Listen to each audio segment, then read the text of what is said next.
এই মুহূর্তের সবচেয়ে বড় খবর HD Live 24/7 এ। কি सबसे बड़ी खबर? Breaking news now on HD Live 24/7. আপনারা দেখছেন এজিটি লাইভ 24/7। নরক নগুইতঙ্গ HD Live 24/7। 11 নম্বর ওয়ার্ড অফিস সংলগ্ন পুকুর চলতি মাসেই জনসাধারণের জন্য খুলে দেওয়ার আশ্বাস মেয়রের। দীর্ঘ প্রায় 5 দশক ধরে পরিত্যক্ত অবস্থায় পড়ে থাকা অভয়নগরের 11 নম্বর ওয়ার্ড অফিস সংলগ্ন পুকুরের সংস্কার ও সৌন্দর্যায়নের কাজ এখন শেষ পর্যায়ে। রবিবার প্রকল্প এলাকা পরিদর্শন শেষে আগরতলা পৌর নিগমের মেয়র দীপক মজুমদার জানান, চলতি মাসের মধ্যেই মুখ্যমন্ত্রী অধ্যাপক ডক্টর মানিক সাহার হাত ধরে এই সৌন্দর্যায়িত পুকুরটি সাধারণ মানুষের জন্য উন্মুক্ত করা হবে। এদিন মেয়রের সঙ্গে উপস্থিত ছিলেন 11 নম্বর ওয়ার্ডের কর্পোরেটর তথা mayor in councillor Hiralal Debnath. তাছাড়া প্রকল্পের অগ্রগতি খতিয়ে দেখেন এবং সংশ্লিষ্ট আধিকারিকদের সঙ্গে কাজের বিভিন্ন দিক নিয়ে আলোচনা করেন মেয়র। পরিদর্শন শেষে মেয়র আরও বলেন, এই প্রকল্পের মূল উদ্দেশ্য শুধু একটি পুকুরের সংস্কার নয়, বরং জলাধার সংরক্ষণ, পরিবেশের ভারসাম্য রক্ষা এবং নাগরিকদের জন্য একটি আধুনিক ও স্বাস্থ্যকর বিনোদনমূলক পরিবেশ গড়ে তোলা। তিনি জানান, প্রায় 3 কোটি টাকা ব্যয়ে নির্মিত এই প্রকল্পে অত্যাধুনিক বিভিন্ন নাগরিক সুবিধারও সুবন্দোবস্ত রাখা হয়েছে।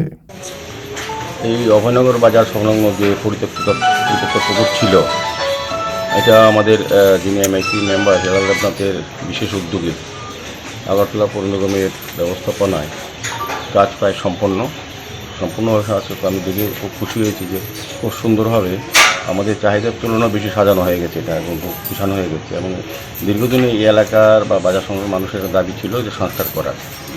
আগরতলা শহরে আমাদের আগরতলা পৌর নিগম দায়িত্ব নেওয়ার পর আগরতলা শহরে বাংলাদেশ সরকার আসার পর সমস্ত এই ধরনের পরিত্যক্ত পুকুরগুলি সংস্কার করে সৌন্দর্যায়ন করে আলোর ব্যবস্থা করে মানুষকে ব্যবহারযোগ্য করে দেওয়া হয়, যাতে মাঙ্গলিক সামাজিক অনুষ্ঠান করতে পারে এবং এটা ব্যবহার করতে তার প্রয়োজন করতেছি।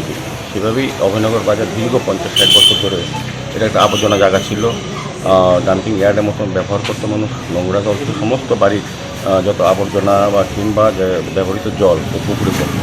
এটাকে সংস্কার করার জন্য হীরালালবাবু প্রায় সময় বলতেন এবং উদ্যোগও গ্রহণ করেছেন।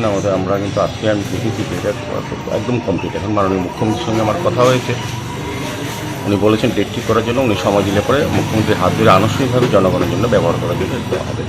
প্রায় 4 কোটি টাকা পেয়ে এটা করা হয়েছে। আমি বলবো যে হীরালালবাবু এমনিতেই ওয়ার্ডে অনেক কাজ করেছেন।